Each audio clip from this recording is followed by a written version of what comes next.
Wait. I've we're gone live? live. Okay, we're live. We are live. So with me just going, well, wait. Everybody said wait, but we are. Hello. Hello, everyone. Welcome to Meagan is on her way. Yes. Please, I was supposed to do an introduction here. Yeah. Welcome to this week's live stream, which is a bit chaotic because people just joined in the last 20 seconds. And we are going to be joined by our very first guest of this season, two-time world champion and three-time Olympic medalist, Meagan Duhamel. We're so excited to have her. Once she's here, in a couple of minutes, I assume. She's just sorting out her hotspot. She is on her way. I'm drinking wine. What is everybody else drinking? I'm still drinking my coffee. Tea. This is water. This is not an advert for Evian, even though Evian is the best water. We also practiced 2 weeks ago with a junior. Was it Grand Prix? Junior Grand Prix recap. Yeah. And we realized we have a lot of technical issues. So whenever there's a technical issue, everybody should take a drink. Because it's going to happen. And Ellie will remove whichever one of us dies. Itsumi. I think. Oh God. It has started. Already. I think mobile hotspots are carrying this stream.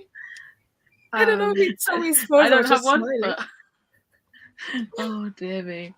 Yeah, we're on a lovely chaotic 4 different time zones, many different forms of technology. You know, as we learned, the ISU is also often frequently struggling on all of this. So we'll just we could talk about that a bit. How they started off the live stream, the audio didn't work properly. Then they switched to the NBC live stream, but we couldn't hear the NBC live stream. Our technical difficulties are in honor of the ISU. We have lost Itsumi. Everybody drink. I'm too busy tweeting. I think maybe to restart off, we can introduce ourselves again, because it's now been a year since we've started doing live streams. So a little recap of us, I guess. Yes. Hi, my name is Ellie. I don't watch skating, but I do fantasy skating. That's my job. I already made the joke, but in Barbie, Ken's job is beach. My job is just fantasy skating. You have a much bigger job than that. You also run the website. That's true.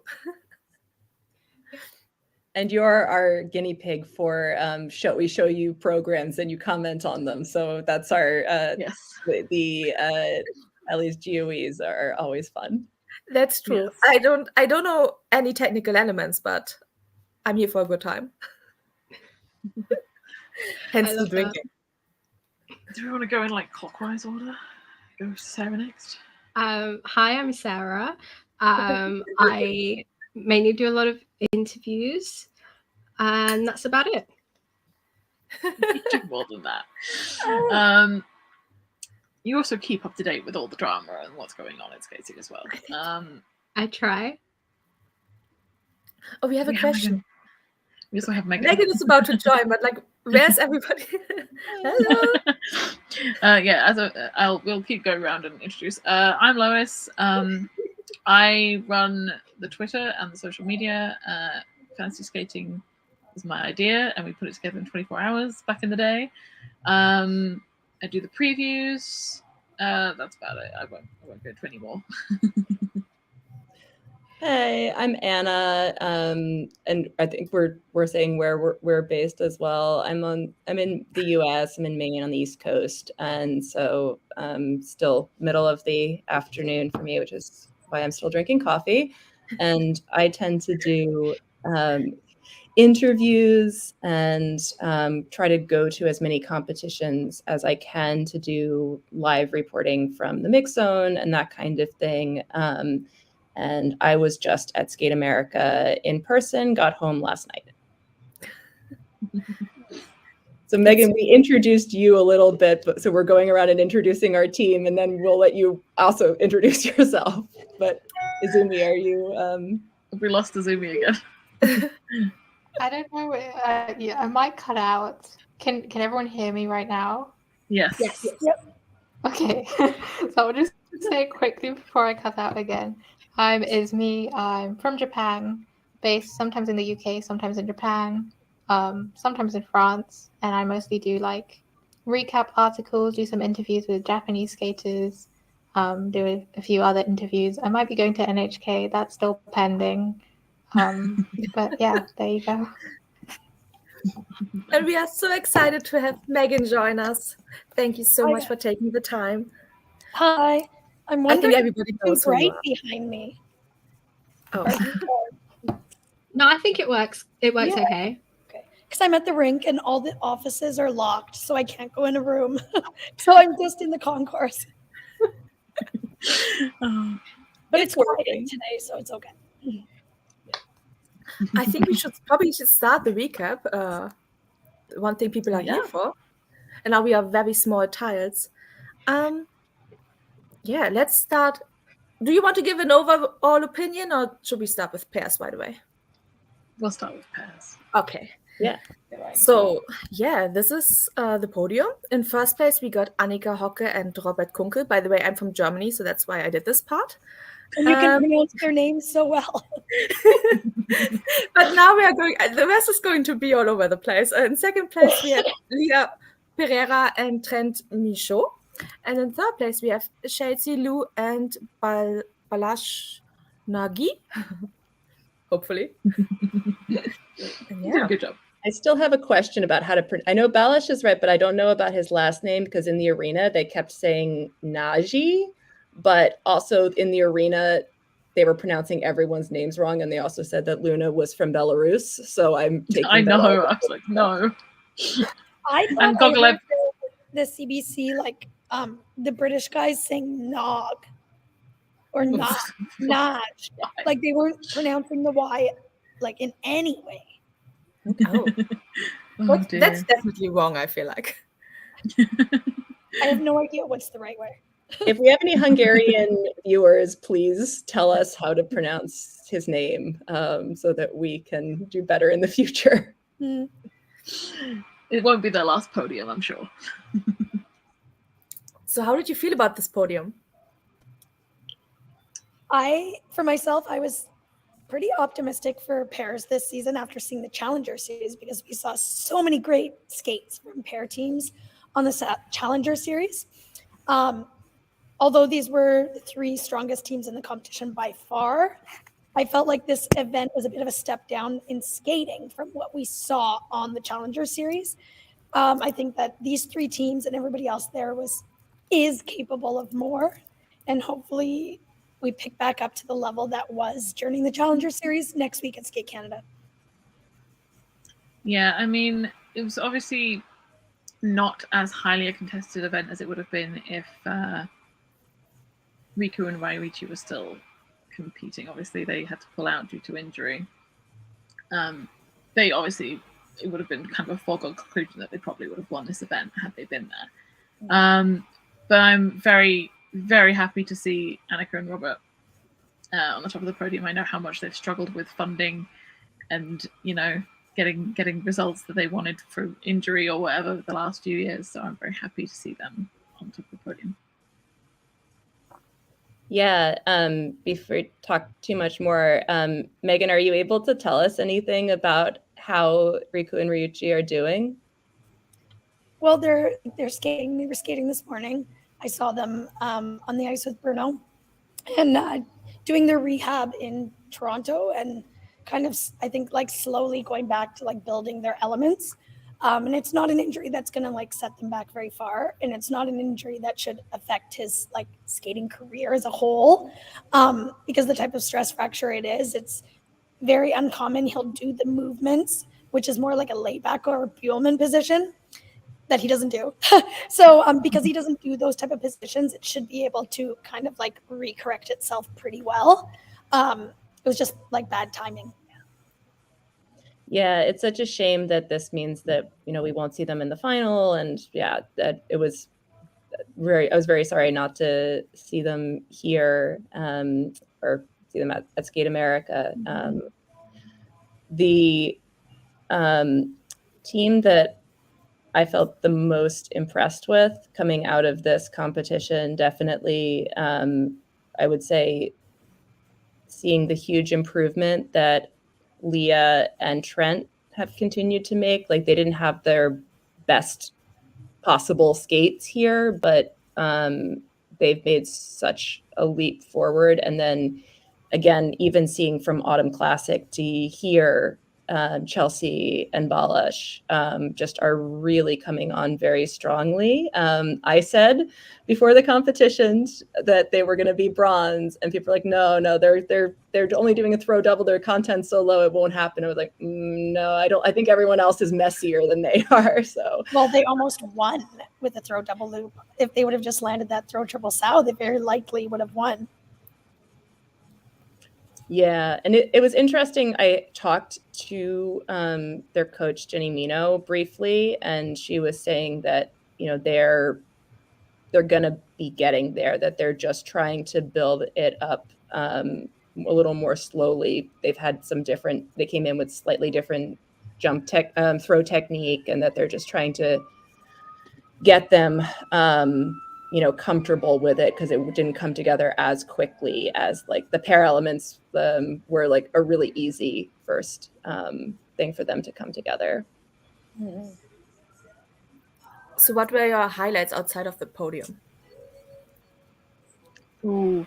I was going to say mine is more of a low light than a highlight, because I felt so bad for Anna and Luke. It's Isabel and Brian. That's the American team. They had a great short program, and they were really excited with it, and really like proud of their performance, and they brought a lot of energy. And so I think that in the short program, that was a big standout. They made the final warm-up group. Such a big thing for them at their first Skate America. Yeah, they've done such a great job. I know they split up for a year and then got back together again. Mm-hmm. And I'm so glad they did, because they showed so much promise with one another. And I don't know if Ryan ever got another partner, but I know Isabel did. And the results just weren't there. So I'm glad to see them still improving and growing together as a team. Mm-hmm. My highlights, like I said, I just to say last word on the couple words on the podium were that I do really like the new short program for Annika and Robert. I wish they had a new free skate, because I'm a little tired of this free skate, and I think it's not doing them as many favors as it could. It's a little all one note in some ways, and I think they're capable of more than that.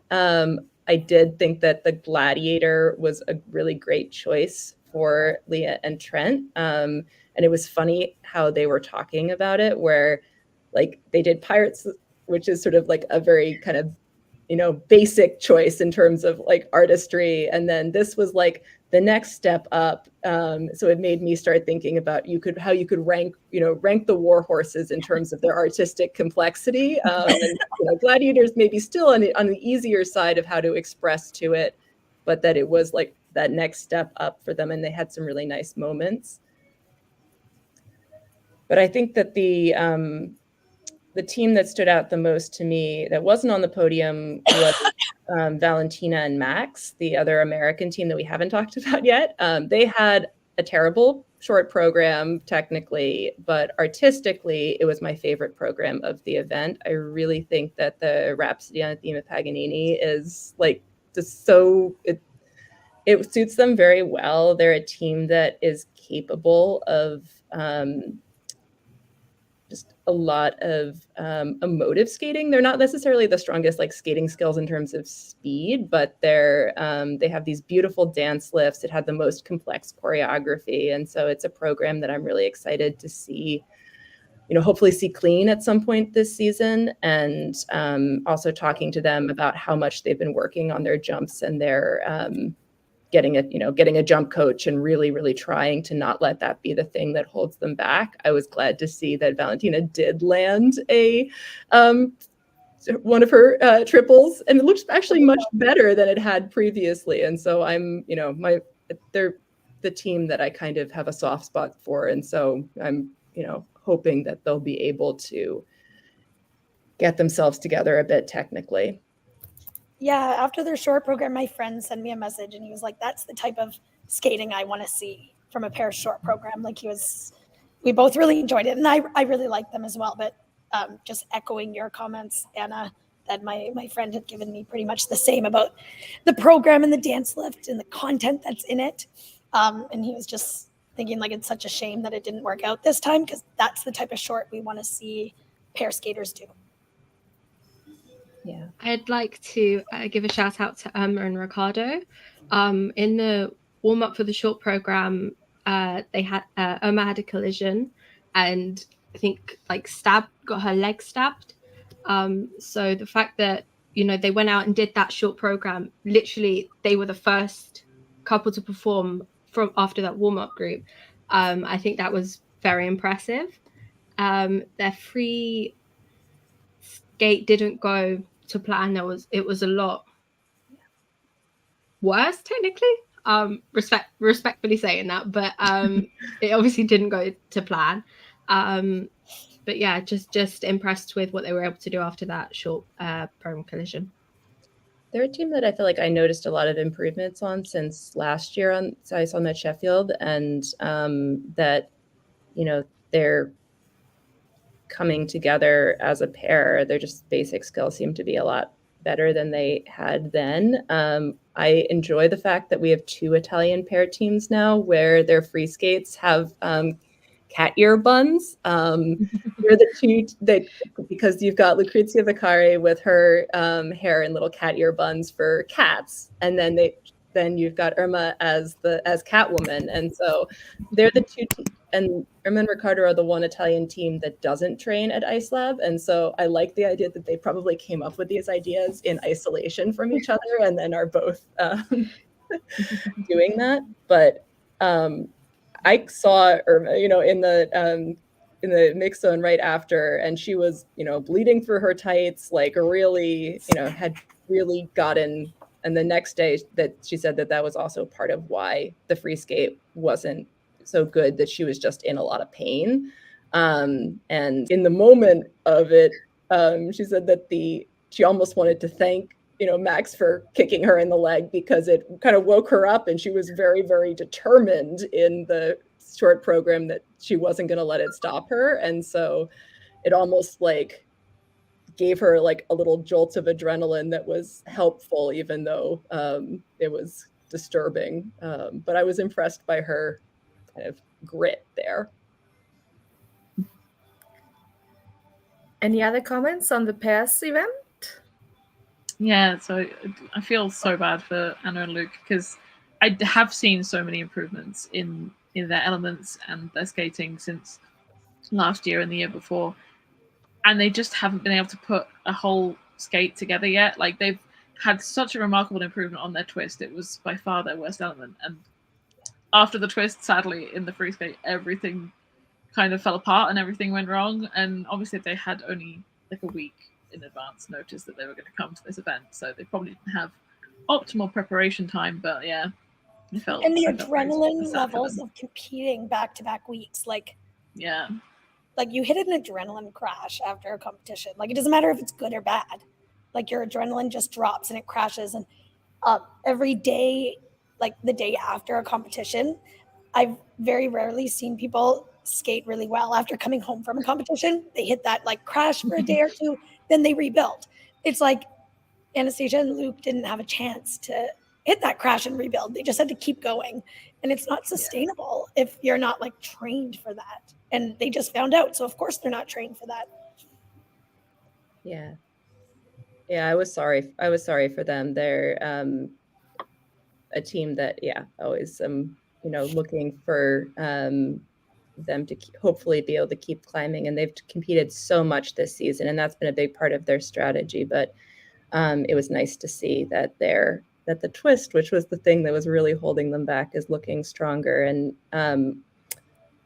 I had a couple of conversations coming. I did a bunch of interviews, and unsurprisingly, the pairs were the one that I talked to the most. But we'll have interviews coming out with Annika and Robert, and with their coach Andre Hotarek. I also did had a nice long conversation with him. So those will be coming out in some point down the line. In due course. In due course, those will be coming out. But it was to get to talk to all of them and to see a little bit more about the development of all of these teams that I hadn't seen since last year. Okay, any other ideas, comments? I think we've covered every pairs team. I know every pairs team. We have Meagan here. We should cover everyone. Yeah. Well, I think that these are three of by far the best teams in the competition.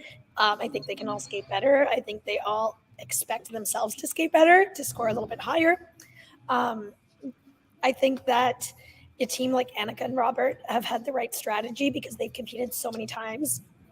This was their fourth international competition this season. So you can see even with like the little hiccup of mistakes, they're still prepared and ready to nail down those performances because they also have the mileage on this program from last year. So I think that that's the way to go with the competition mindset. And I wish that the Canadian skaters would compete more so that they can be a little bit more consistent in their performances. Every time you compete, it's an experience, you get feedback, and you get better.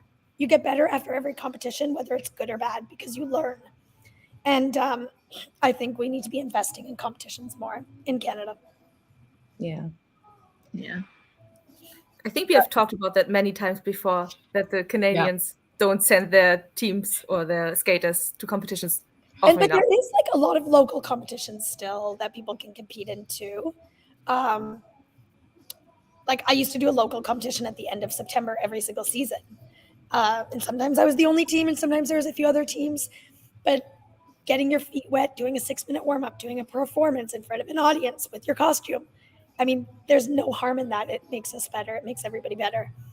So I think that the Canadian skaters can utilize their own local competitions more because we don't have all those senior Bs in Canada to be able to use. Yeah. I had one technical pairs question for you, Meagan, I'm going to try to describe something that I don't know the name for, which is but I've been noticing a couple of teams this season doing a lift entry that looks really cool and really difficult, where it seems like the girl is almost going up like backwards over the head. I noticed that Chelsea and Belish had that the new German team has a lift like that, where they're almost like almost handstand, like vertical sort of thing. And this just, maybe I'm just noticing it for the first time this year. And since I see it now, I'm seeing it everywhere, but it looked like something that a lot of teams were doing that was new and different in terms of a lift entry. Yeah, the backwards takeoff, that's actually the group 5R, so the reverse lasso. That's the traditional way to do it. Now, over the last couple of years, people have been like finding their little shortcuts. So I also did it taking off backwards, but on my way up, I turned forward. So then I had to support myself on my opposite arm. So I'd be supporting myself on my left arm, which I never would normally do in a lift. That was like the variation that we did. But then I forget if it was Shui and Han or Tarasova and Morozov, but one of those teams went to Skate America one year and had like another variation of this where they had one arm underneath one leg and the other arm up. And they left the ice backwards, but in the end, it was just a press lift for the male partner. So it got credit for a reverse lasso. So everybody started doing it. But the danger was that if a caller called it a press, it's like 3 points less. And in a short program, you could get an invalid lift because it's a different group. And we call it the fake reverse. So Bruno has notoriously been able to teach like novice and junior teams the fake reverse in 5 minutes. It took Eric and I 2 years to learn the real reverse. So there's a big difference in ability.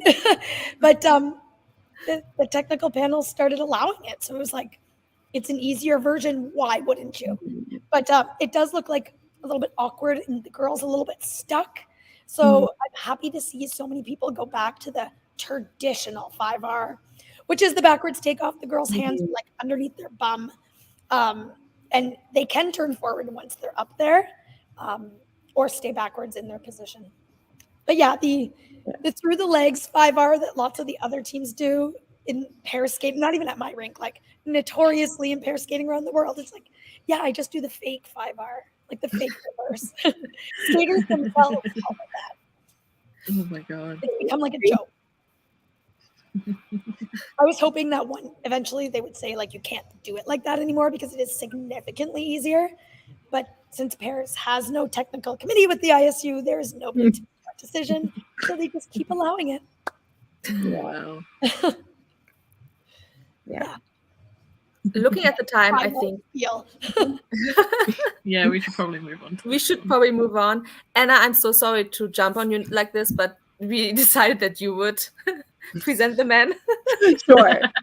So gold was Ilya Malinin from the US. Silver was Kevin Amos from France, and bronze was Shun Sato from Japan. This is also how I had my fantasy skating. So for these two events, I was very pleased with myself. Yeah, thoughts on the podium. Good on Ilya for breaking 300 and quite a bit over 300 as well. This isn't like the skating, but I don't like Skate America's new medals. Thank you so much for mentioning. They look very much horrendous. France plastic medals. Because that was going to be my only talking point, the medals. I wanted to ask you whether there are any medals you have at home that you are hiding in the closet because they are so ugly. No, back when I did Grand Prix France, like, we got real medals, not the plastic ones. But I mean, I guess it's the memory that counts. Like, they're not going to look at their medals, but it's those medals are in a sad, sad state. I think that was a great men's competition. I think that Ilya delivered how we expect him to deliver, minus the quad axel. And I think Kevin has an amazing program to Bolero. Like, I'm never that much a fan of all the posing, but for some reason it really works with Kevin because he's so dramatic about it and so intense that, like, I don't mind he poses so much and he, like, repeats a lot of things because it works for him. And it's nice to see him have, like, a sense of consistency right now. And I'm curious if he's going to be able to sustain this consistency all season long. Because I think if he does, his scores for the same skate, his scores are going to get higher and higher and higher and higher the more he performs like he did in Texas. Yeah, he's also had a lot of injury issues in the last few years as well. So it's good for him to start a season healthy and able to, like, hopefully he'll be able to keep that consistency as it goes, because it's not been great for him the last couple of years.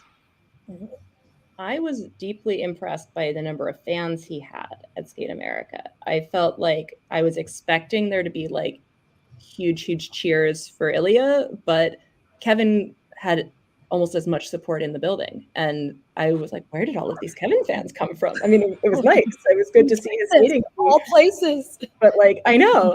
So it was funny. Bolero still, I'm like, I don't know about Bolero, but I did really like his short program more than when I had seen it at Autumn Classic. And I think part of that was that I ended up watching it from way up. The media seating was like the sort of top concourse of the arena, and I was watching from up there, and it just gave this sense of freedom, and I could really appreciate some of his speed and some of the ways that he was skating, where I think when I'd been watching it from rink level, I was getting fixated on the fact that he repeats a lot of the same sort of choreographic little, like, the aerials and stuff. And I was like, oh, you're using the same tricks again and again. But I felt like I could appreciate it more as a program when I was sort of seeing it in that big arena setting. And I don't know if he had made any changes to it, or if this was just the change in my perspective, but I ended up liking it a lot more than I had thought I would. I also really like Shun's new programs, and he seemed very solid here. It was nice to see that. I feel like he's starting to distinguish himself a little bit more this year, a little bit more of his own kind of vision with what he's trying to do with his skating. I really enjoyed his short program. I think he sold it very well. It's a little bit of a different style for him, I believe. And so I really like it. And I think the costume worked very well for it. I think I talked about, like, I don't know why I fixated on the sleeves of his costume in his short program, but I don't know. I think it just helped because they were very fitted. I think it helped his like hand movements highlight those a bit more. Yeah. So what was everybody's favorite program in this competition from the men? Ooh.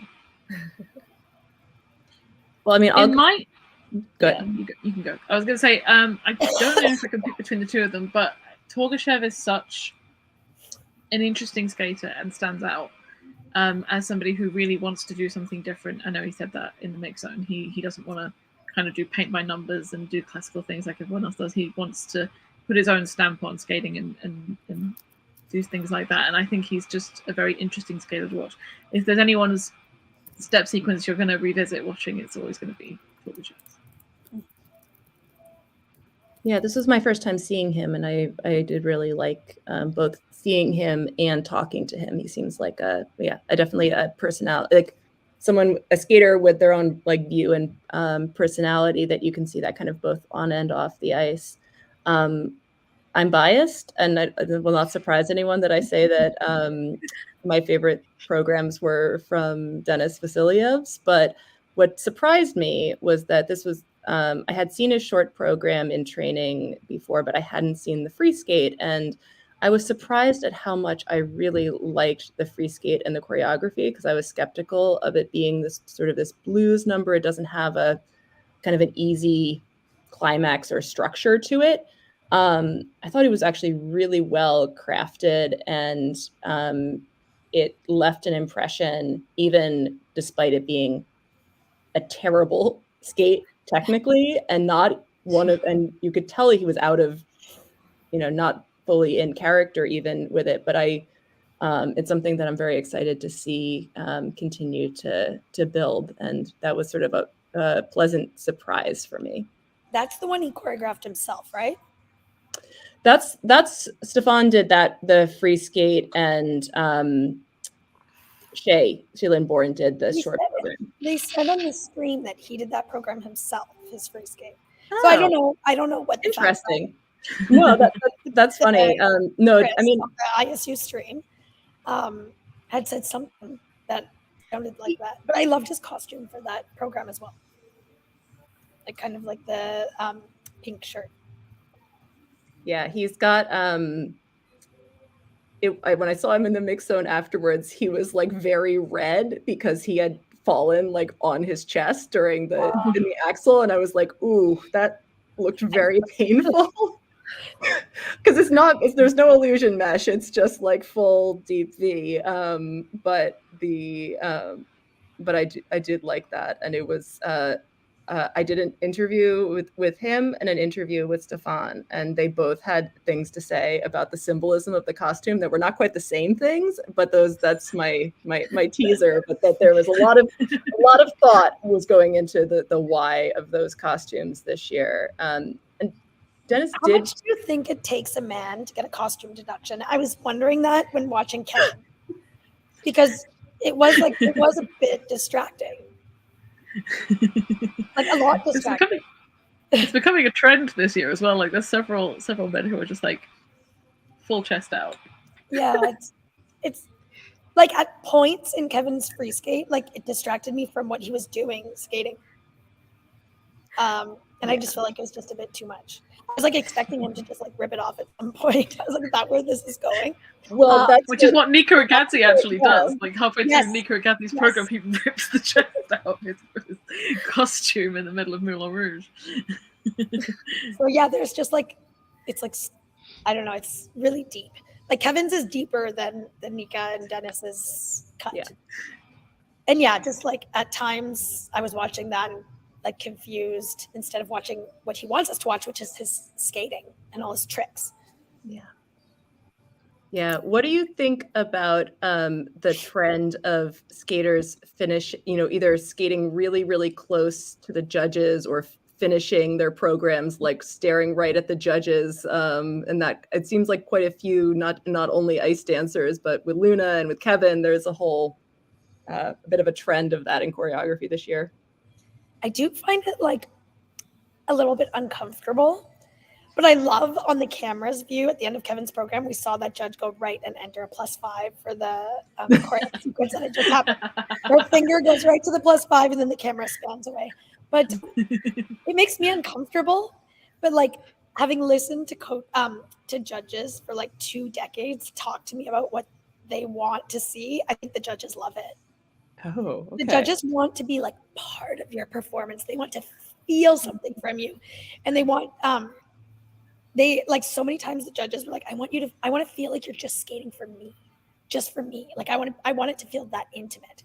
So I think when skaters get that close, like a lot of these judges love it, even if it makes me as a viewer uncomfortable. I don't love like stopping and posing and skating in a nice dance that's happening right now. The standing on the spot and dancing. I want to see the skating. But I do think that getting in the judge's face, like literally, a lot of the judges do like it. That's makes super interesting. Yeah. The performance. Yeah. I was thinking about that actually a lot of my favorite performances are the ones that don't feel centered toward the judges, because as a viewer, I'm often not sitting on the same side as the judge. And so when it feels like the skater is performing to the crowd in a more 360 kind of way, those as an audience member, I feel more moved and involved, but like it makes sense that like versus really focusing in on the judges.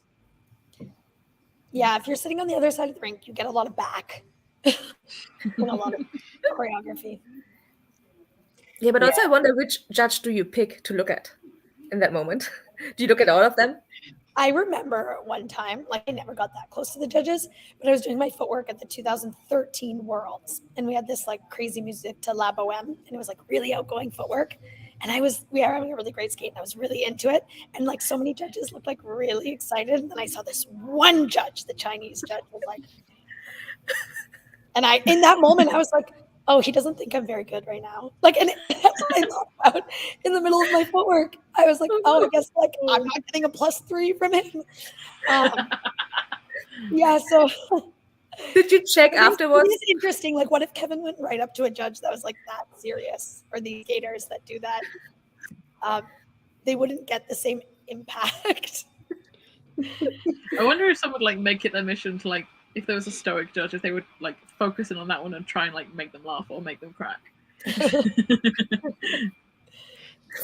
Yeah, it's interesting. Like, I feel like some, you can see some skaters are just like very aware of everything that's going on around them in the rink, and others are very like focused in and not. And I was thinking about that. Well, actually, I'll wait until we get to Amber, because I have thoughts about that with Amber, but I'll wait until we get to the women.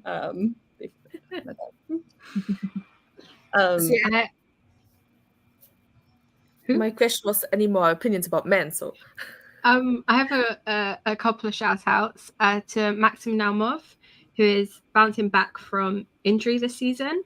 I really love his short program. I think he's a really light and expressive skater. And I think when he can get it to clean at a point, I think it will be a really great short program.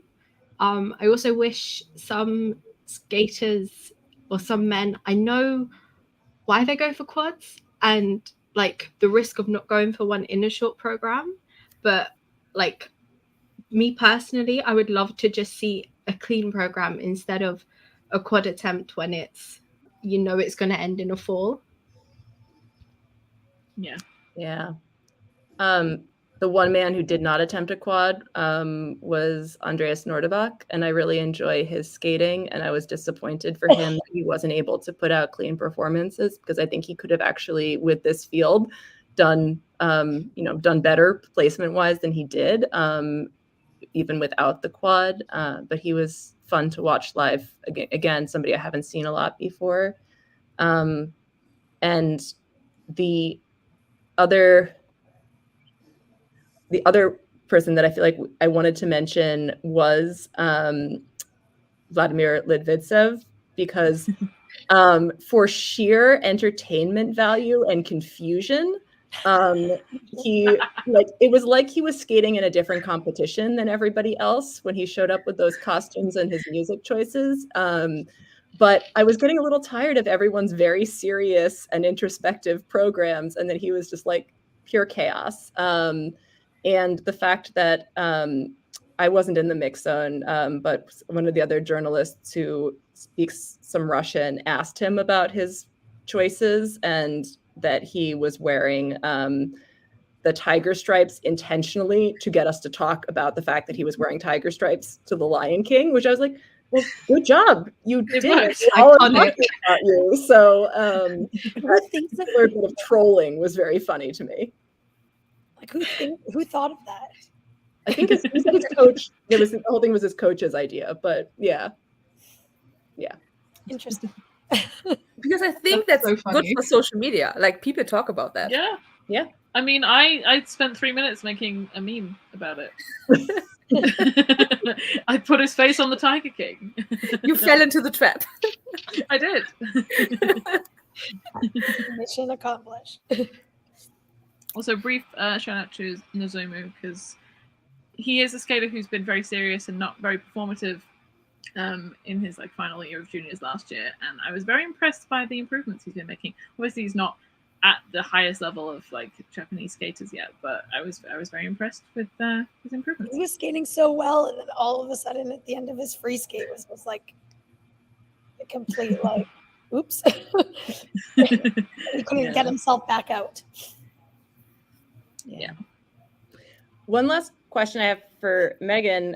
So we talked about everybody here except Ilya, which was sort of funny because Ilya was so amazingly out in front here. But about the quad axle. So when I was having dinner on the last night, Ari Zakarian, who's Ilya's manager and agent, stopped by the table and was saying to all of us, being you all need to write about how the quad axle isn't worth enough points, and what's the point of him putting it in it, and the ISU is trying to discourage technical advancement, and I need you all to write about this. And so I'm not writing about it, but I am bringing it up here. Which, I have my own personal opinion that I think is probably diametrically opposed to Ari's about what I want the sport to be like and what I think attracts people to it.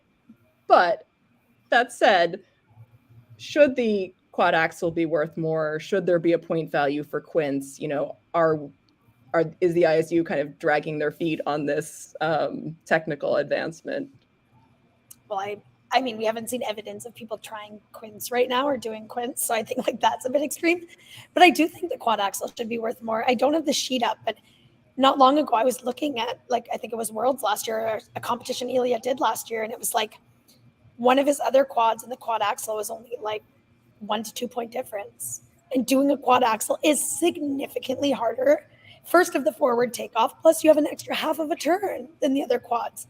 So I do think it should get more points. I do think he should be doing it. I'd love to see him do it in the short program as his quad jump. I do, and I think that's amazing, the way that he pushes the sport, but I also love to watch the way Jason Brown pushes the sport and the way that Kevin pushes this sport in their own artistic vision. I think the sport has room for all of it.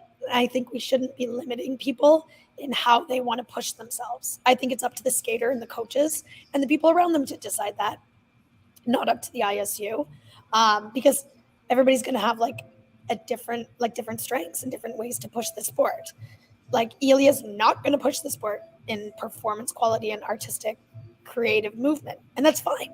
But let him push the sport in what he can do. So I do think it should be worth more. I don't think that quids need to be discussed right now. But I think that there's room in the sport for different personalities and different people pushing the sport in different ways. And I think that that's what's exciting, because we don't all want to see the color blue. We want to see a little bit of different things. And we want all the skaters to offer something different and bring something different to the table, because if they all skated like Jason and Kevin, not that they skate the same, but if they all like skated with that performance command as Jason Brown and as Kevin does, we'd be bored eventually. So I do think we need a little bit of everything. And I do think that his quad axle should be worth more, in the same way that I think in pair skating the value should be increased. But that doesn't take away from teams like Chelsea and Balazs, who do all these other pair skills amazingly well and get a lot of points doing them. Mm-hmm. Yeah, I think it's interesting then to consider with Ilya. Like, is he not doing the quad because it's not worth enough, or is it because he wants to kind of focus on the other things and maybe restrain from injury? Because I read an interview where he said, like, he can focus on the performance and his choreography more if he doesn't do the quad, because the quad axle and all his other quads take up like too much of his attention and focus. Yeah. And I get that too.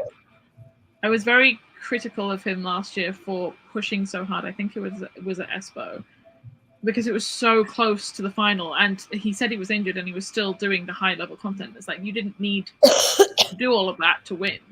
And he was completely kind of broken down body-wise by the time he got to the final and had no chance to win it, because he just run himself ragged at the previous Grand Prix that he didn't necessarily need to do. So I thought, like, I think if he just reins it in a bit and focuses like on the performance and reins in the quads a bit, then he has a higher chance to succeed. Yeah, the quad axle looks so easy. It's just mind-boggling, like watching him, because he was doing it in practices. He was doing it, every practice he did at least one, and so it does look effortless.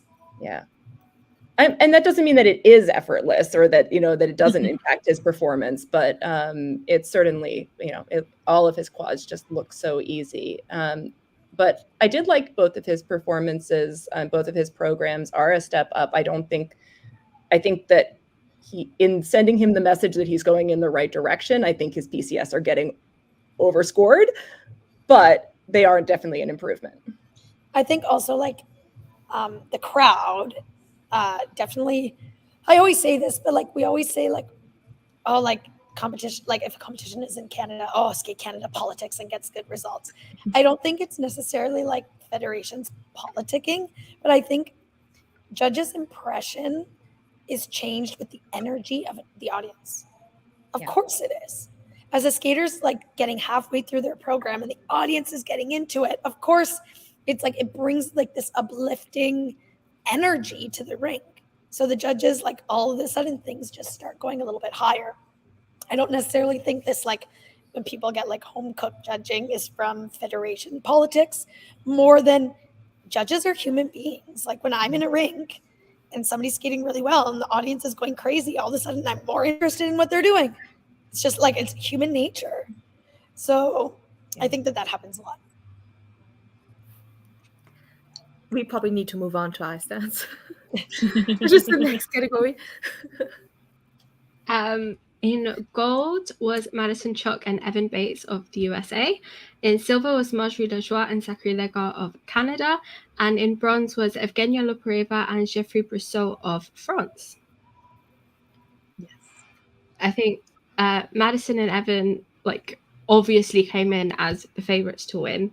But I do think the rest of the podium was slightly up in the air with regards to Marjorie and Zach not having a great challenger series outing, and they obviously withdrew from their first one, so they only had one coming in.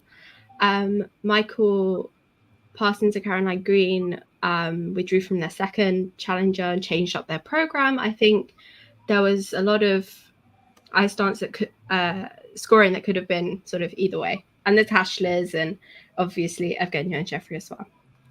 And then of course with the Tashlers getting the exclamation point on their choreo step, which obviously potentially lost them a spot in the standings. They maybe would have finished a place higher. It definitely was a highly contested 2nd through 5th place. I love I never know how to pronounce their name. Teschlers. Yeah. You were just talking about those. Yes. I love them, like their speed and power and command. I think that the coaches in the Czech Republic really know how to teach basic skating skills, because it seems to be like a trend between the skaters that come out of there in ice dance and singles and pairs. They're very strong individual skaters. And I myself, like as a coach, I'm very curious what they're doing to develop these skills, because there's something that they're teaching their younger skaters that, we're not teaching everywhere else, and I'd love to know it. So I have an opening question for Meagan. The theme of the 80s in the rhythm dance was decided so it can draw a lot of new fans in.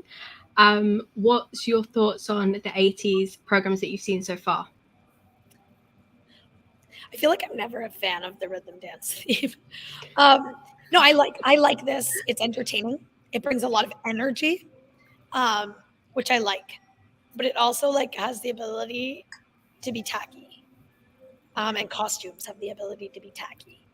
And I don't like the tacky costumes. And I don't really care about costumes that much.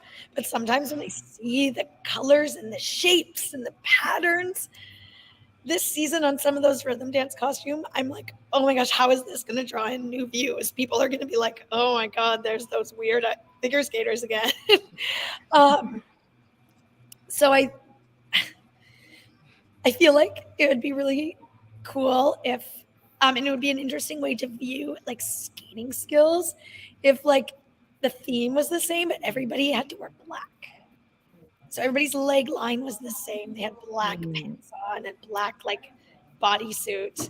I'd be very curious what would happen with the judging if everybody to the 80s theme was not costumed.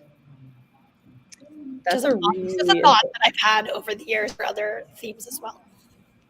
I think it's part of why Maddie and Evan do so well is that they always have these, they always have good costumes. I actually seeing in person Maddie's rhythm dance costume with that yellow leather, I was like, this costume, it's amazing. It's because it's all, it does not have any mesh. That is all skin and leather and straps. It's whoa. So definitely leaves an impression. But then you see the Browns where their costumes really detract from their program. And I actually think that their Elton John rhythm dance might have been my favorite from the competition. I actually really enjoyed it. I felt like it had a nice, as a medley it worked. It had a nice sort of climax to it. And so I actually really enjoyed them, but it almost, their sort of mutedness detracted from them being able to compete, I think, as well as they might have. So the perception. Yeah, they certainly don't look as flashy. We would change what we look for and what we're watching when they skate if they weren't costumed like that. So over the top. So ice dance. Because and I love Olivia Smart, and she's always got great costuming too, but that electric blue to me was very distracting. And I see why people loved it. It looked great on her if she was going out to a club or something like that. But in terms of on the ice, for me, I found it to be a distraction. But of course, I'm not in ice dance, so who cares if I'm distracted? But it's just my personal view. No, but it almost reminds me of the 90s, early 2000s when we had all of those crazy costumes. And it feels like we are moving back to that again. And I don't know if I like that so much. Good or a bad thing. Well, especially because the trends usually go from ice dance into the other disciplines. It makes me worry that we're about to see a whole range of very tacky programs and costumes in the other disciplines coming next. I did wonder about for people who choose to do music that could be the ice dance theme in other disciplines during that year always seems like a questionable choice to me. Annika and Robert's short. Yep. Yeah. Or both of Luna's programs, or it's And actually, like I said, I liked Anakin Roberts short, and in some ways it made me think less of some of the ice dance programs, because I kept thinking, actually, I feel like this kind of rock music works a little better for pairs than it does for some of these ice dance programs. Like I really like the impact of the big elements with that music. That personal opinion, but and then it's also choreographed by an ice dancer as well. Yeah. Yeah, I was gonna say I wonder if they even knew the theme, but I know that their choreographers are ice dancers, so they likely did know the theme. But I think that this is a style that they like to do for the short program, so I don't think it was influenced really because of dance. Yeah. It was then interesting to see that the free dances started to all run together to me a little bit as well stylistically, because so many teams wanted to then do something that was kind of like soft and lyrical and not have vocals and like really go in that direction. And so then which I thought was a shame in some ways, that I actually quite liked both Zach and Marjorie and Caroline and Michael's free dances, but seeing them back to back, it felt like neither of them could stand out quite as much as I wanted it to. And actually for the Tashlers as well. And these are three very different teams, but there was something that was stylistically, similar enough between them that it felt like I wasn't seeing any of them to their best advantage. And that's partly just the luck of the competition draw and who was next to each other. But I was a little disappointed about that. But very happy to see Marjorie and Zach on the podium, and to see Zach smiling so much. That was pretty much the funniest part, was that he was just having he seemed to be so happy. And he said he was so happy, and he said he hardly ever is happy skating at competitions. That everyone's happy skating during competitions, which made me laugh a little bit. But he was it was nice to see him so cheerful. And also it was very funny that the pose for the press conference was everyone make a face like Zach, with their idea of what should be funny. I found it very funny when I was transcribing what Anna sent over, and he said very, very, very happy. I was like, I have to keep the 3 berries in. I found that very funny. Very exactly. I was very happy for Marjorie and Zach. Obviously their challenger, I'm a big fan of theirs, if it hasn't come across already. Their challenger series didn't go great, and so to see them back sort of in a good place to now build on the rest of the season to get to that home worlds as well, I think it's really great, and I think they have really great programs as well.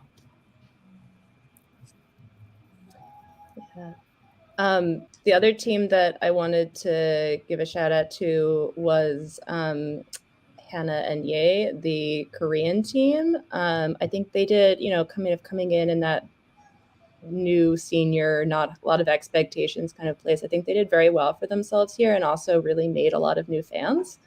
That was one of the teams that I heard people in the arena talking about how much they enjoyed. They got to be in the gala. Like, I just think it was a really great sort of senior, not debut, but like senior Grand Prix debut for them. And they were very happy. And I just, they're also very refreshing people to talk to, because they haven't had as much media training, and they just kind of tell you what they're thinking and what they felt like they want to work on, and, are very open about it. And so, in the often kind of highly managed world of ice dance and everyone trying to sort of make their moves, it was nice to see, a team that was sort of in that like happy to be here sort of place as well, do so well. Yeah, I was very impressed with them. The first time I saw their free dance, the Umbrellas of Cherbourg free dance, I think it was during the summer when they did a small Quebec competition. I wasn't overly impressed, because I'm like, Tessa and Scott's Umbrellas of Cherbourg is like pinnacle ice dance to me. It's amazing, and I wasn't convinced by it. But when I saw it at Autumn Classic, and then I saw it here, they've done such an incredible job improving it, and they've done a great job with it. I think they're very committed to it, and they definitely sell the program. It's great. I think we are going to answer the question of unseen skate in a little bit because we are very short on time now, and we do want to talk about the women unless there's any more ice dance for now. We will talk a bit about it during fantasy skating, I assume. Yeah. When everybody gets their results, and we are all very sad or happy. I don't know. Also, if anyone watching has skates that they like, leave them in the comments and we'll get to them at the end. Yeah. Okay, yeah, I forgot I'm doing this, aren't I? Okay, so in gold we have Luna Hendricks from Belgium. In silver we have Isabella Vito from USA. And in bronze we have Nina Petropina from Estonia.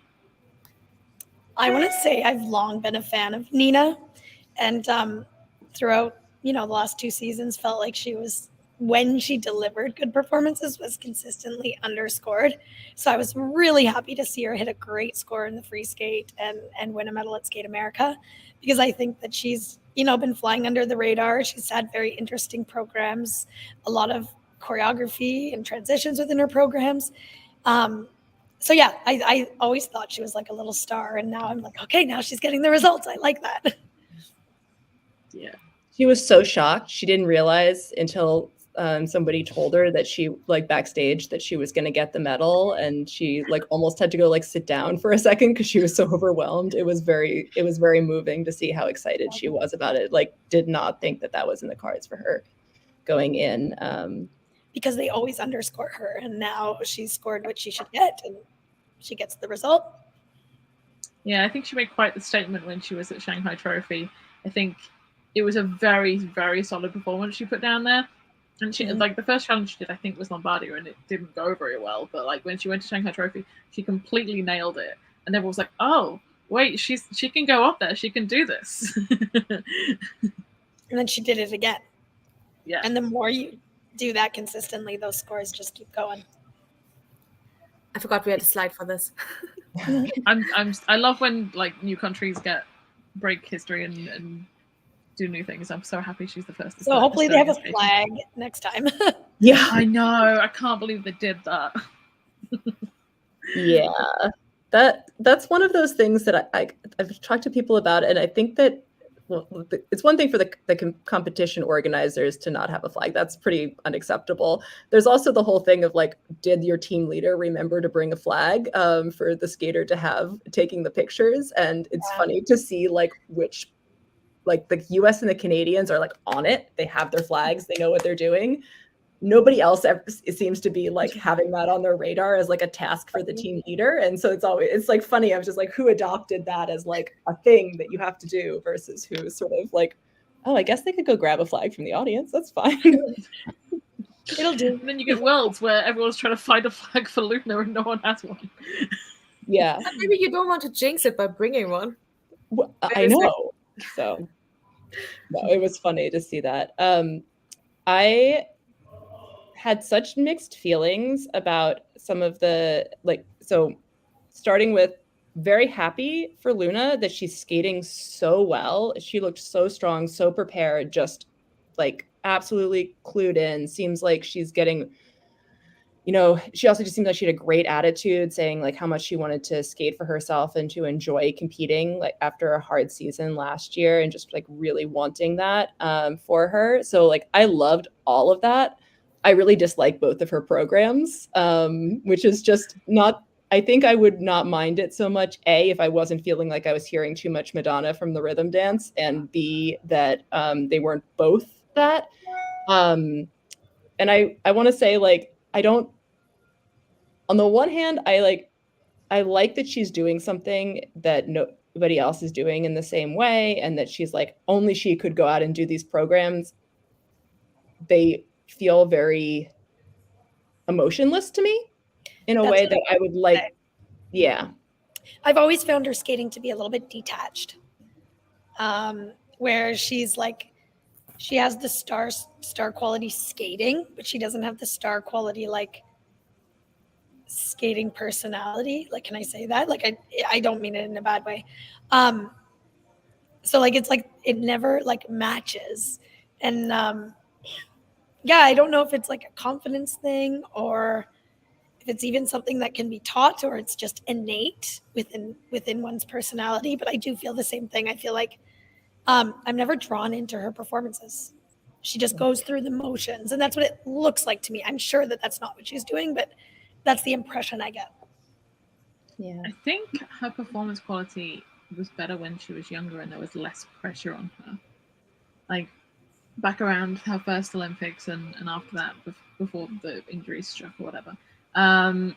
But now I think there's so much focus in her that she has to deliver a clean performance and like prove herself that the performance quality kind of takes a step back. Yeah, maybe.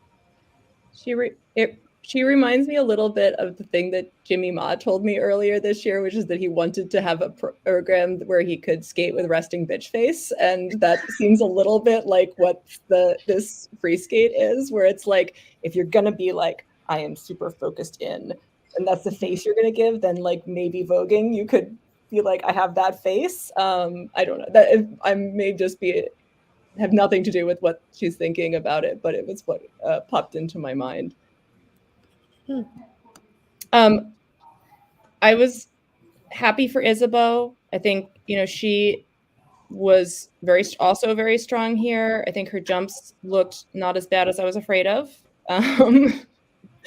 That I still wonder sometimes about some of her jump technique, but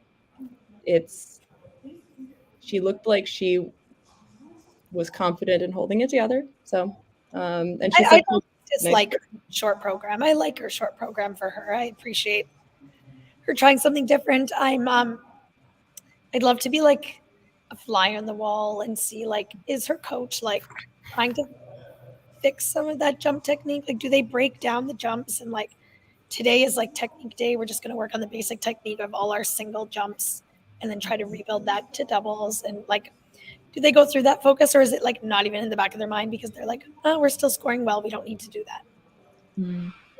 I wonder. I'd like to know if they have taken the time every day to kind of revisit that, or it's just like out of their minds because the technique does worry me. It worries me for the longevity of her in the sport. Yeah. Isabeau is only 16. How do you think she could approach, I guess, correcting some of that technique? Is it like too late to, or is there still time?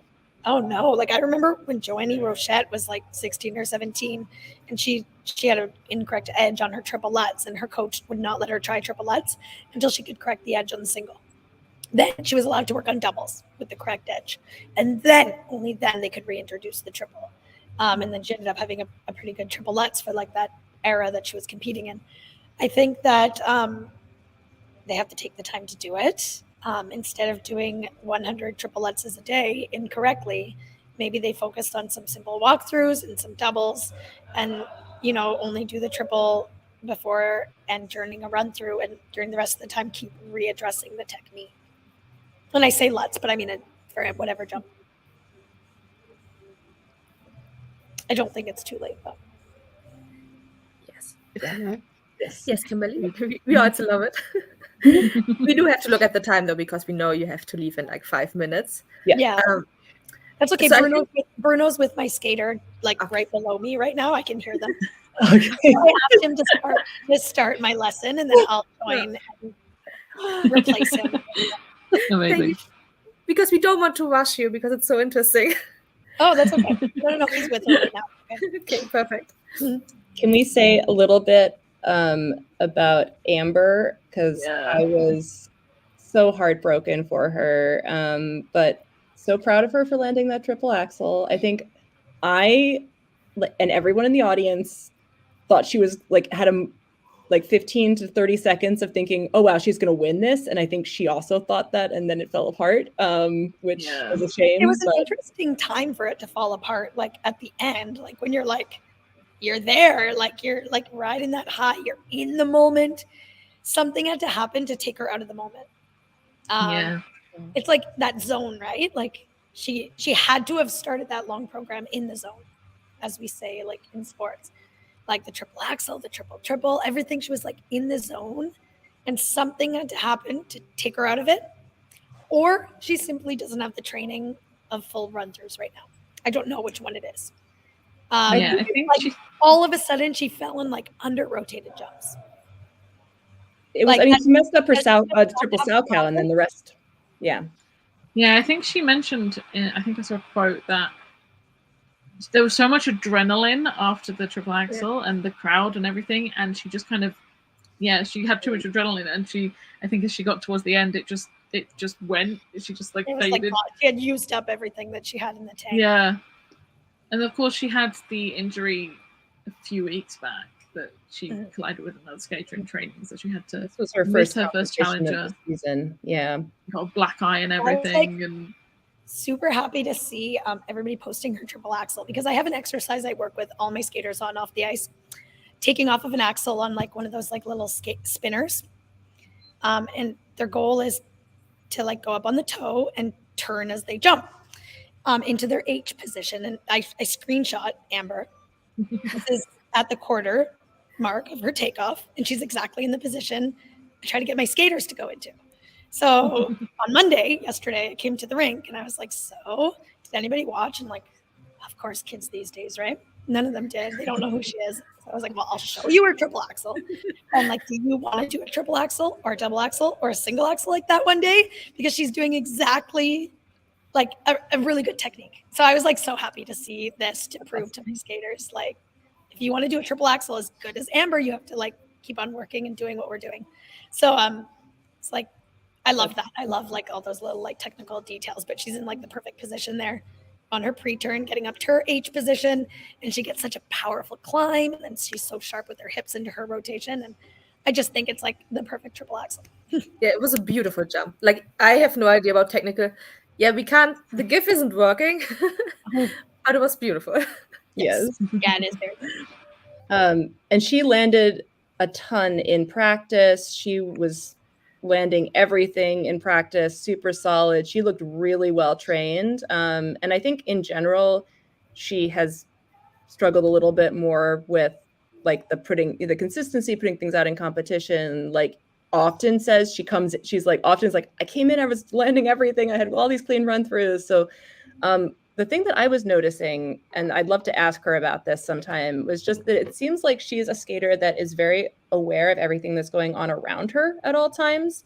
And that I wonder if she struggles with that kind of honing in on just like what she needs to do in the competition. And I was thinking about that because, and even Isabeau actually mentioned this in sort of complimenting like how nice a person Amber is. Like she was like clapping for Isabeau's run through. And when she was waiting to get on the ice for the 6-minute warm up, and Katya tripped over the stuffy and fell, and she was like making faces and like clapping for her. And it made me wonder if she's somebody who's just would be more easily distracted by a big crowd reaction, or just more easily thrown off of her own preparation by that. And also by like, it's possible like by the thought and that halfway mark when she's skating like so good in her long program, like, oh my, like maybe it crossed her mind like, oh my God, I'm going to do it. Like maybe I can win this. And all of a sudden that scared her. Yeah. And overwhelmed her. Like it's possible. It's so much support. Those little thoughts like creep in, and you're having like that great skate, and you got the crowd in the palm of your hand, and it's like, wow, I'm really gonna do it. Like, what if I can win? And then all of a sudden you're out of the zone. Yeah. So yeah, good learning experience though. Exactly. I think that's like, now she knows she can do it in competition. She's had this experience, so hopefully that will be easier next time. And the crowd there was amazingly supportive for her. She was like the hometown skater, but there were so many like pride and bi pride flags for her in the audience, which I loved seeing, especially in Texas, and for Kevin as well. So that was really lovely. I was glad people showed up. And I really love her short program and the costume, the Heads Will Roll, that she worked with Caitlin Weaver on. And it's a really fun program. I think it's gonna, like, it'll keep improving. Like she's not like 100% committed to every part of it yet, but I think it's gonna be really fun for her. Yeah, she's more confident. We want to talk about Skate Canada for a moment before we bring it back maybe to women, because we have Meagan here, so we want to talk about a little bit what to expect at Skate Canada. What would be your predictions? Oh, I should get the list up. Yeah. I think Lois is also pulling up the list right now. Yes, I'm also doing that. Yeah. Skate Canada. Well, I don't know. I think the Canadian pairs are going to be very interesting to see who could potentially end up on the podium. Yeah, I think the Hungarian pair team they're there, right? I saw that. They'll likely, I think, be a first for their country to win a medal in pair skating at a Grand Prix. I don't think Hungary's ever won a pairs medal at a Grand Prix, or not that I know of. I can check my list. But I also think after Nebelhorn, a really exciting opportunity for the Italians. Yeah. I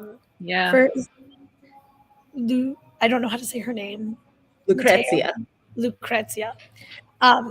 I think that they have, they built a lot of momentum at Nebelhorn, so it's going to be really interesting if they can deliver again, and if those scores keep moving forward, they can challenge the Canadians. Those are my 3 picks definitely for the medal, though. Deanna and Max, the Italians, and the Hungarians. I think the Hungarians just competed and got 129 in the free skate in the international competition. That's like one of the top 4 scores in the free skate this season from any pair team. So I think that's your podium at this event. Yeah, it will be the first Hungarian pairs medal. Which is exciting. So listen out, fantasy skating voters. Podium. Yes. In group 1, so. I know that's the thing. Just but no, I am excited for them. Do you think that June is gonna be the front runner for the men? Interesting. It might be Cal. Yeah. It might be Cal. I think he's a little bit better prepared right now, despite the slight injury he had a while back. He's competed a couple times, even through an injury there at Japanese regionals. I don't know. I think that he might be a little bit more consistent at this point in the season. I'm just looking at my list, and and Matteo Rizzo as well. I had forgotten he's there. Yeah, he didn't have the best Shanghai Trophy, and also coming back from a slight injury. Where else did he compete before that? He competed somewhere before Shanghai, and he wasn't. He withdrew from on the list for something, and he withdrew. Maybe from Lombardia. Maybe it was just Shanghai Trophy then that I saw. Yeah, he was supposed to do Lombardia, but withdrew due to a small injury. Okay, no, it was Shanghai Trophy I saw. Then I just thought it was something else. I'm interested to see if Kazuki can be consistent and get up on the podium. I haven't seen anything yet this season. I think he did Nebelhorn. He did well at Nebelhorn, yeah. Yeah. What about the Canadians?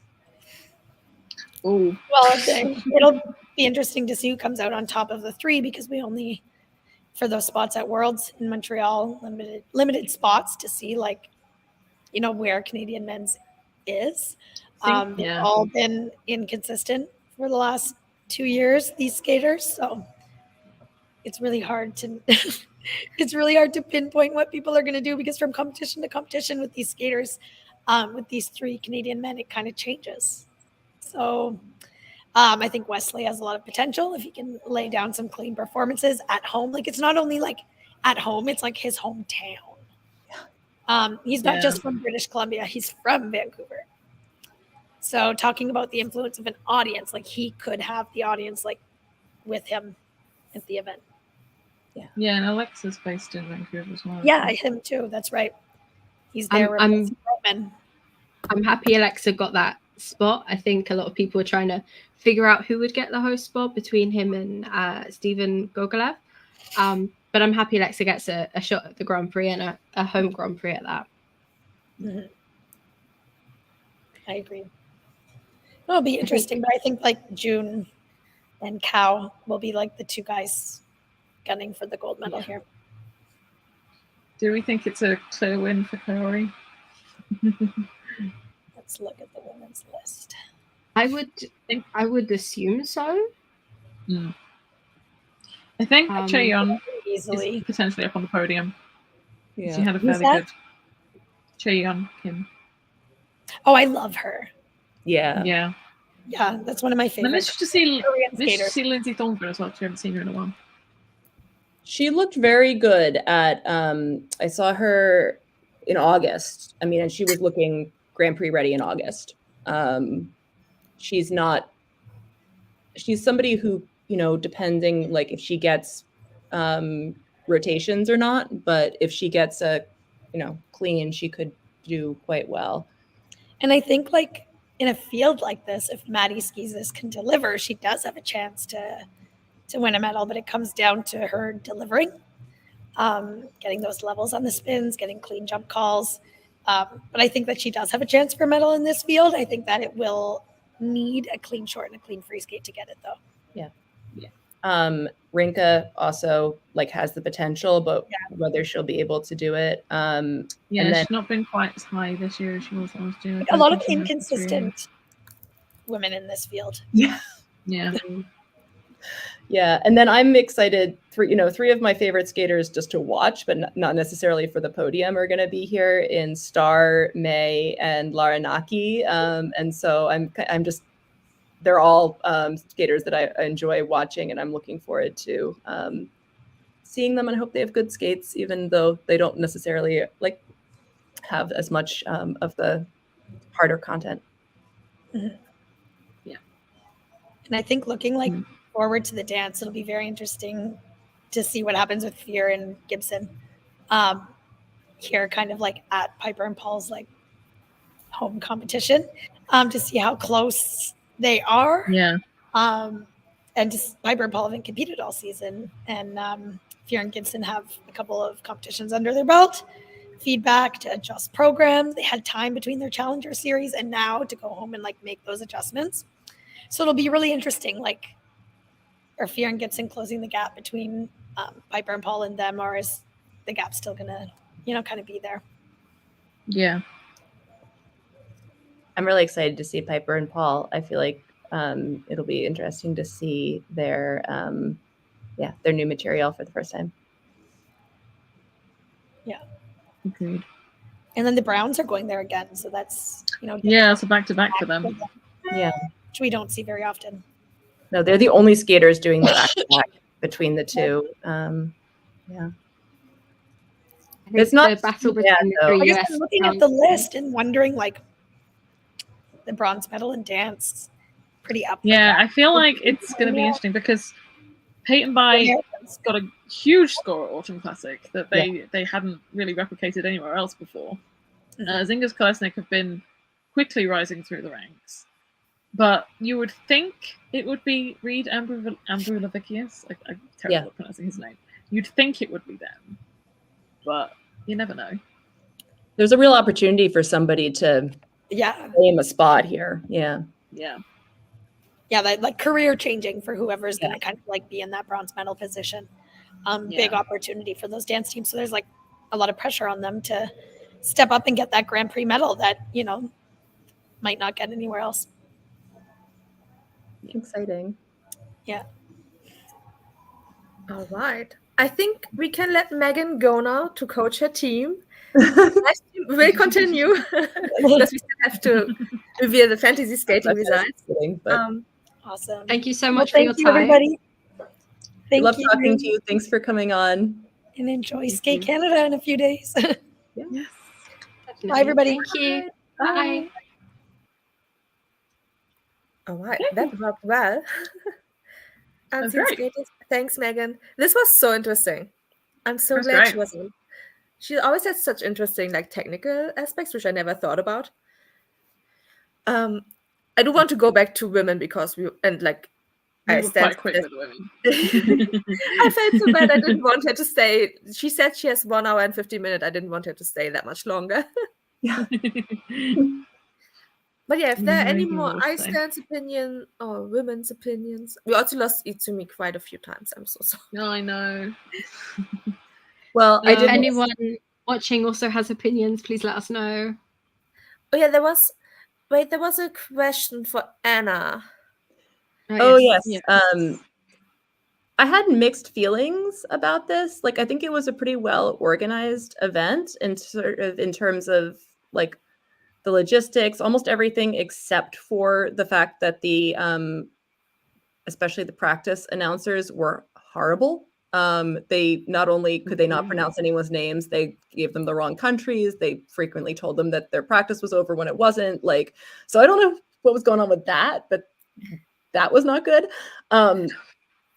I really don't think that USFS should be holding competitions in Texas right now. Just like from a political perspective, it feels like it is a real choice to be holding it there. I mean, I was definitely thinking the whole time I was walking around Allen, that, which is basically all shopping centers, that I was literally in the shopping center where there was a mass shooting not that long ago, and that it did not, like, it just was a weird feeling.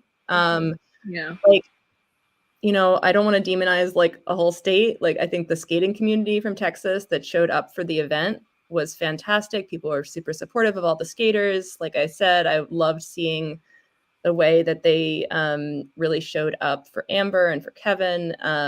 But I would be very happy if I did not have to go back to Allen, Texas again.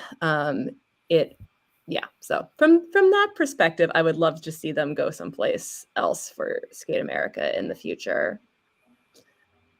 Yeah. The other thing that I did want to say about the women was that it was interesting seeing the 3 Japanese women, all who had kind of mixed and iffy skates here. But Hana Yoshida's free skate, I thought, was a real strong performance for her, and very excited to see her do so well. And then I really love Monet Chiba's programs, and especially her short program. And so I think she was healthier here, still struggling a little bit. But I really hope that she can get that consistency, because I would love to see her getting the PCS scores that she deserves. She's such an amazingly beautiful skater, and I don't want her to get, you know, buried in the steep field. Yeah, she did seem a little bit underscored. And one shout out to Claire Co, who was dealing with a lot of back pain and was really struggling, but I thought was able to push herself in the middle of her free skate to be able to, like, when things were really falling apart, to kind of collect herself and finish strong. And that seemed like such a great learning experience for her. And I really enjoy her skating. She has such a beautiful landing position on all of her jumps that, like, it's such a small thing, but it's so just enjoyable to watch. Every time in practice, no matter how bad the jump went, she always would have like strong back, perfect leg extension. And it was just like, it was like somewhere in your training, there is a coach that drilled you on this, and we can all be grateful to that coach. I want to shout out Young Yu, who is competing for the first time after quite a bit of injury. She obviously didn't have great skates, but it's good to see her back competing, I guess. The programs are really pretty as well. It's a shame they're not up to the level that she can perform, but they're really nice programs. Yeah. My other commentary on Skate America was that it was really uncomfortable seeing Ateri there and seeing John Zimmerman and Sylvia Fontana. There was a point where all 3 of them were standing at the boards next to each other, and I, for different reasons, but I felt like, wow, this is really says something about this sport, that we have people who in various ways have been under investigation, are been sanctioned or not sanctioned for abuse of, or enabling abuse of their skaters, then seeing them at this competition without any repercussions at all felt very uncomfortable. I thought it was a hard thing to figure out, what, if anything, to do about in the moment. Certainly, from the perspective of somebody being there, like, it just was an uncomfortable thing to see that, and to see, like, the US in the middle of pushing for the resolution with Valieva and their medals and everything, to then have Ateri there, to then have her skater be invited to the gala, also seemed, he did come in 4th, but also that seemed like a choice. So I had some had some discomfort around that, and just wish that was not how things were going in the sport right now. Yeah, I think we can all agree with that. And then to have it all take place in Texas. Yeah. A combination of all of these factors was a lot. But that said, I had a really lovely time talking to so many skaters in the mix zone. Everybody was, and seeing so many journalists and other people that were, we're just talking coaches, like, the part of the competition of going there in person was still really nice. And like I said, I'll have full interviews with Annika and Robert, Andre Hodrick, Dennis Vasilyevs, and Stefan Lambiel that will be coming out. And then I also got some material for my Paris series. So I felt it was very exciting from a perspective of getting to do interviews. Anna was very busy. Yes. I can't help myself. I'm there and then I see people, I'm like, oh, but I could talk to this person. So yeah, it just happens. And we're also very grateful that we have the opportunity to go to these places. I mean, Anna does. Even if sometimes it's a bit tough. Even if I was grumpy about having to go to Texas, I was still very glad that I got to go and that I got to spend, 4 days covering a skating competition is still a pretty great thing to be able to do. Yeah. Should we start with fantasy skating? Maybe the names will pop up who... I think, as always, we have to follow tradition and we have to start with our favorite names. Yes. Somebody has to read out the second name because I won't do it. Our first favorite name is Dennis Retired Ponytail. I don't know. Make me laugh. Denip Slips Vasleyevs. So I would just like to say that neither of these are me. So thank you to the other fans for showing up in the fantasy skating. Our third favorite name of the week is Burger King Nightmare. We hope that is like a reference to maybe, I think it was Cow who lost his phone in a bin in a Burger King last season, and they had to dig it out. Great story. Yeah, I found whose name it is, and it's definitely a reference to that. We have a very long everyone. There were a lot of fantastic names. Yeah, and there were a lot of people that entered. So thank you for entering. Yes, it was amazing. Also, thank you to Adam and Ashley for giving us a shout out and for participating. Yes. I wonder if people can find their names once we post the lists. And shout out to the skater that has also entered and is competing in fantasy skating. I guess you'll look through the names and see if you can spot them. I think the skater might have won or placed first. So they did. Look through these slides. So if you spot the person, and also if you see your own name, please yell in the chat and be excited about it. Yes, we love when people celebrate their fantasy results. And if you still have any Skate America thoughts, let us know still. And remember to subscribe. We don't say that enough. Yes, please subscribe. Yeah, if you see your name, if this is not written too small, I don't know how big it is on your screen. On a phone screen, it might be very small. But yeah, this was Skate America Men. The highest achievable score is 1018. And a lot of people got it right. How did you guys do? Congrats to those people. I did not do that well here. Don't want to talk about it. The bad lows. I didn't do that badly. No, I don't. I just don't think I didn't. I just didn't pick Torgashev. This is where my sentence. This is where me putting Dennis in first was less successful. I sadly expected Dennis to not do incredibly well. that was the heart speaking, not the head speaking. But yes. I can't. It happens. If I was picking heart, I probably would not have picked Nika. No offense, Nika. But he has been quite consistent this year, so I picked Nika. I just saw in the comments that we have the legend here who came up with that name. That's amazing. Hi. Thanks so much for watching. Thanks for entering. Thanks for making us laugh. And also Barbara's stopwatch was also on our list of funny names. Yes, we were going to put that as one of our favorite names, but we thought we'd leave it for another week. It's a great name. Yeah, it's awesome. The skater in question did make this top 10 list. So top yes, if anyone top can list, spot top one. The skater in this list.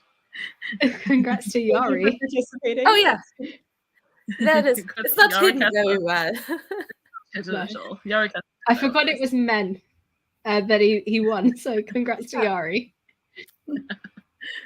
Yeah, but we have a second slide because quite a few people won this one. It will get more interesting once we have a couple of competitions and we can do overall scores. Yes. Yeah. And then if you Step on Me is back, I'm sure we've had Step on Me before. If you enter every single week, chances are high you will get a high score in the end. Yes. So yeah, there are also repeat names. Congrats to everyone that managed to guessly correct men. Yes, considering the men are the men. Did the men? The men always men.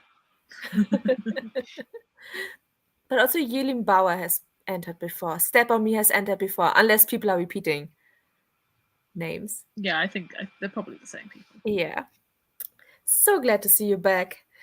This is women. Only 4 people got women right. So big congrats. I was not one of them. No.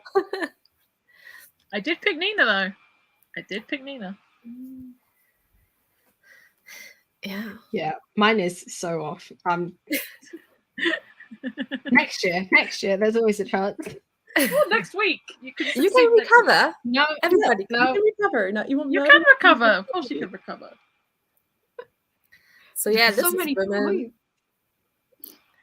And then we have Skate America pairs. Pairs is usually one that a lot of people get right. Maybe because it's just 3 and because it's more predictable. Oh, I picked Anna and Luke. I know why. Yeah, we picked Anna and Luke. Yeah. Didn't go very well. Oh, yeah, but I think the good thing about fantasy is that you still get like the points. Yeah. It's not just you don't get anything, thankfully. So unless somebody withdraws halfway through, that doesn't go very well. Oh, I've had that before. Yeah.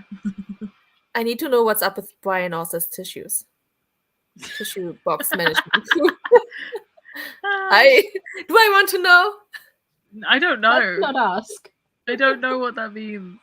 Oh, is it because all of his dive now? So we've got multiple people making some references there. Love it. I love it. Oh, also, Frost and Fire has been with us for a bit. Welcome back. So excited. And then, more pairs. Lots of pairs. I keep reading the names because some of them are so funny. Mm-hmm. The IMO political advisor must be having a great time. Yeah. They went pairs, but did they win dance? Yeah, I think that might be the final pairs one. Final pairs slide. Yeah. I will mention it later. Ice dance. Did not. Barbara Stopwatch, congratulations. Oh yeah. I love when like team names that reference other disciplines are in like top in other disciplines. So like Death Spiral, PR team. But there's very little Formula 1 reference, I think. True. Yet. Maybe next year. Thank you for like the new name ideas. I'm already I've already not won any discipline, so my streak of continuing to be really bad at fantasy continues. Me too. I didn't win any either. Okay, still ice dance. A couple of people won though, so you could have won, you just didn't. I can be cocky this time because I don't participate, because I feel like I did it normally first. Win? No, I feel bad if I do well, while also having no idea what's going on. It's so like unironically, you just pick the most random people, and you won fantasy last year. I didn't win. Or you were second. You were very close. No, I got like men or something. Men, I was pretty high. I think overall I wasn't. I was pretty good at men. Which is ironic. I'm getting a work call, so I'm saying goodbye now, and I will see everybody next week for Skate Canada. Yes, thank you for your time. Bye. I wanted to show their face, but like, okay. Oh my gosh. We just have like the overall ones left, don't we? Yes. shout out if you also started watching this like at the beginning and are still with us. We appreciate you so much. Also, shout out if you're just watching the fantasy skating stuff. I'm so sorry. This is the boring part. Unless you won, of course. Unless you did well. So Lois is 11th in this. But thank you. I'm not on the list, but I'm very happy to find out I'm 11th, despite the fact that I did not win any categories. We will upload it in a couple of hours. Congratulations to the White Ship disaster with an inside job. I need more context. I don't know what that means. Tell me the context. I love Ashwag's hip hip the chin chin truther. Yeah, congrats. I feel like I saw this person post their name, but I don't. I'm not 100% sure. I need to know. But yes, congrats all 10 of you who are in the top 10. But also, nobody you got see, full marks. No, I just was about to say nobody got the full points, which is rare.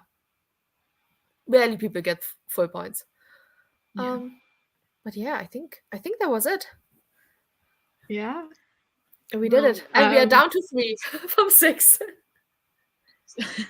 We started at 6, now at 3. So yeah, the results are going up on the website tonight, aren't they? And then the new voting starts tomorrow. Will be up tomorrow. I've done my groups. And somehow it is almost Wednesday already. So and Sarah, do you want to preview what's coming up tomorrow? Yeah. Oh yes, tomorrow. Okay. I was like, Well, I'm really hoping this is the right thing now. I interviewed Julia. Yes, thank God. Julia Veslus and Matthias. No, Julia Zagulia and Matthias Veslus, the Finnish dance team. I interviewed them a couple of weeks ago, and that is a YouTube video coming out tomorrow. Now, I'm very lost with this week. I apologize. I didn't work today, so it feels like a weekend still. I had a day off. It's not that I didn't do anything. I had a day off. Nice. You just said. Okay. So yes, this is. I think we have nothing to talk about anymore. Yeah. Until next week. Yeah. Like, subscribe. This will be up on podcasts. Yeah. If you were here, you probably don't need to listen to it again. But if you weren't, then you're listening. But if you to want to, feel free. Anybody wants to know next week's guest? I mean, we already know it, but next week we'll be joined by Kirsten Watt-Towers. If you follow us on Twitter, which I assume is probably how you've come here. If you haven't, please follow us on Twitter, even though it's dying. Or Blue Sky, or Threads. Yeah, we have all of the social media. Genuinely, we at this point have all of it. But on Twitter and our Instagram, go follow us on Instagram as well. We've posted a full schedule of all of our guests. We're very excited this year to have so many guests join us. I can run through the names very quickly. Yeah. For people interested, people just tuning into our YouTube. Next week we'll be joined by Kirsten Watt-Towers. The final time is to be confirmed. I believe it's 7 p.m. GMT, but our clocks go back. Us Europe, hi. Our clocks change. So I'm not 100% sure. It's a lot of math. Yes. Which we're not good at. We'll let you know anyway. On Sunday, we'll figure it out. Yeah. Kirsten Watt-Towers for Skate Canada International. We have Angelo Dolfini for Grand Prix de France. Asher Hill for Cup of China. Corey Cicelli for Grand Prix Espoo. And Michael Svitsky for NHK Trophy. And we're just about to find somebody for the final. Yes, we're working. Yes, we have options. We have options for the final. Yeah. We are very excited to see you. Please continue to comment and follow us everywhere. See you next week. Subscribe. Please and thank you. See you next week. We're dragging this out. Bye-bye. Bye.